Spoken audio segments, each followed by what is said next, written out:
Have you ever been told you're just too nice for your own good? It sounds like a compliment, right? But what if that very quality, being the person everyone likes, ends up being your biggest obstacle to success? This is the story of a guy who had to learn the hard way that, in the real world, being liked isn't always enough. Joe was the kind of person you just couldn't dislike. In college, he was the heart of his friend group, the one who made everyone feel included and at ease. He carried this belief with him into the professional world, that friendliness was the ultimate key. So, when he walked into his first major job interview, he wasn't nervous. He was confident, armed with a warm smile and a collection of friendly anecdotes. He even made the interviewer laugh. He walked out of that room feeling like he'd absolutely nailed it, already picturing his new desk. 3 days later, the email arrived. It was a standard rejection, but one phrase stung and stuck with him. Failed to meet professional requirements. Professional requirements. He'd been friendly, engaging, and charismatic. What more could they want? He brushed it off as a one-time fluke, maybe a company with a stuffy culture. But then it happened again and again. After his third rejection in just a few months, one interviewer gave him some painfully direct feedback. "Joe," she said, "we're looking for someone a bit more professional, not just friendly." The words echoed. He started to question everything. Was his kindness a weakness? He had always believed that being a good person should be enough. But the reality of rejection letters and blunt feedback was telling a different story. What was he missing? This conflict began to eat away at his confidence. He felt lost, unsure of how to act. If being himself wasn't working, who was he supposed to be? Eventually, Joe landed a job at a small company with a very relaxed, casual culture. It felt like the perfect fit. Just as he'd hoped, his new coworkers instantly warmed to him. He was the easygoing guy, the one who kept the mood light, the one you could always count on for a laugh. He finally felt like he was back in his element, that his natural friendliness was an asset once more. This feeling carried over into his work. When he was put in charge of his first project, he managed it the same way he managed his social life. In meetings, he avoided putting pressure on anyone. If someone was struggling, his go-to response was a reassuring, "It's okay. Don't worry about it." He believed that a comfortable, stress-free team would naturally be a productive one. He wanted everyone to feel good, to enjoy the process. The deadline came and went.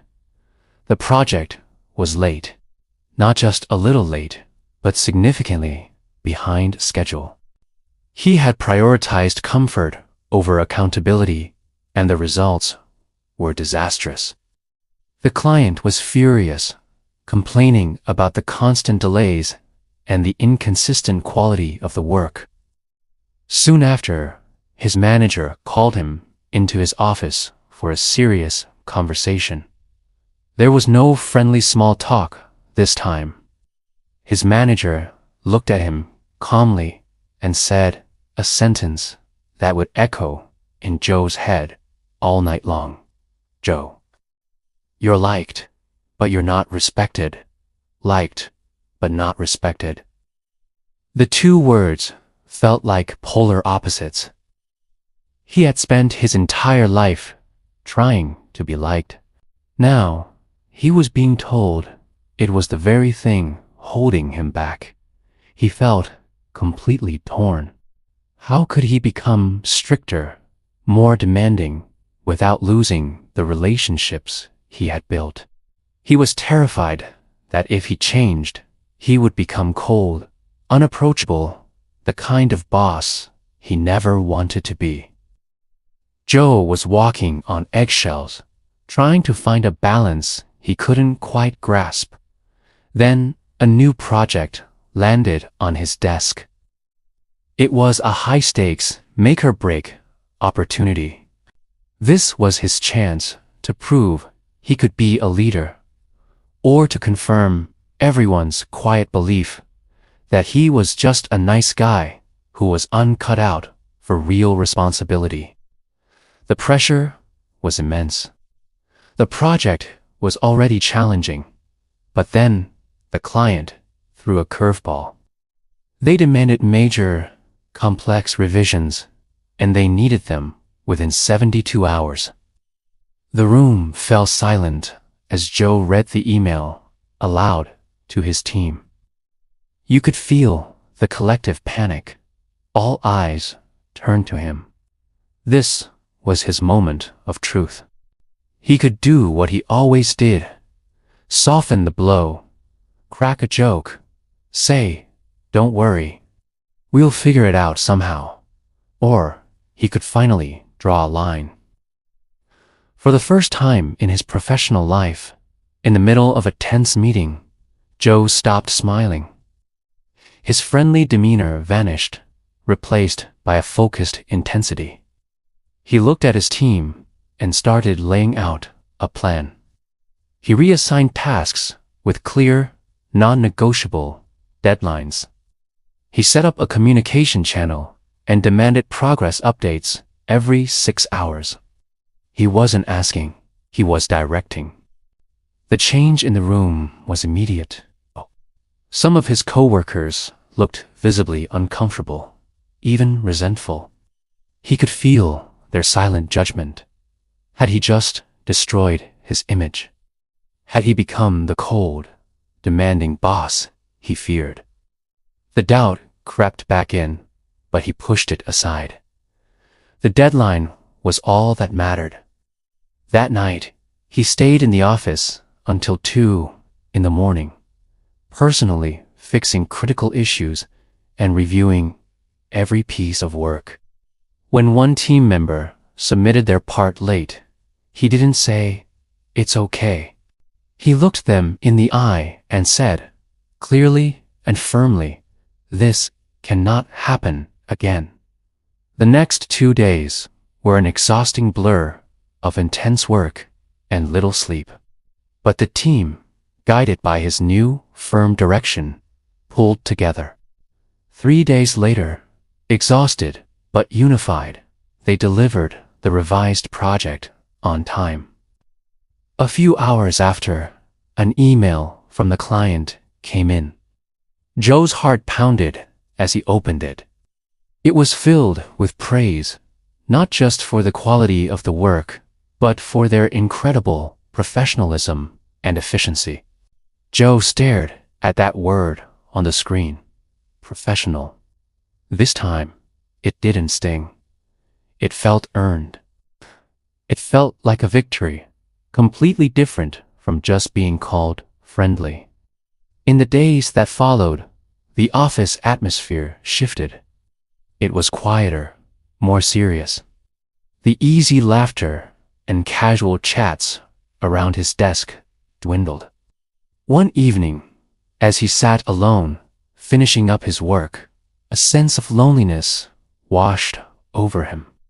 He wondered if he had lost a part of himself, if the price of respect was being disliked. He was tempted to go back to the old Joe, the easygoing guy who never made anyone uncomfortable. But then he remembered the sting of those rejection letters. He remembered the sleepless night after his manager told him he wasn't respected. He remembered the sheer panic of almost failing that high-stakes project. And in that moment of reflection, he had a breakthrough. He finally understood. Professionalism isn't about being cold or unkind. It's about responsibility. It's about setting a standard and holding yourself and others to it. It's kindness with structure. A few months later, Joe was officially promoted to team manager. He walked into his first meeting in his new role, not with a forced smile, but with a calm, quiet authority. He laid out his expectations clearly. "We can be friendly," he told his team, "but we must be professional. Our priority is to deliver excellent work, and I will hold us all to that standard." And they listened. They listened not just because they still liked him, but because now they trusted him. They respected him. Over time, his team became one of the strongest in the company. They operated under consistent standards, and they knew Joe would always support them. But he would never, ever lower his expectations for their work. The culture wasn't about avoiding pressure. It was about rising to meet it together. One day, he got a message from a former coworker who had been on that difficult project. It was a short note of appreciation, thanking him for pushing them to be better. Joe smiled. He realized that growth is almost always uncomfortable for everyone involved. He was still a kind and supportive person, but now his kindness had boundaries. It had a backbone. Here's the lesson Joe learned, the one that so many of us need to hear. Being friendly makes people enjoy your presence, but being professional makes people rely on your performance. And in the long run, in your career and in life, it is reliability, not just likability, that builds lasting success and earns true respect. That was the lesson that finally shaped Joe from just a nice guy into a true leader. What do you think? Have you ever had to choose between being liked and being respected? Let me know your story in the comments below. Thanks for watching, and if you found this valuable, don't forget to like and subscribe for more content. See you next time.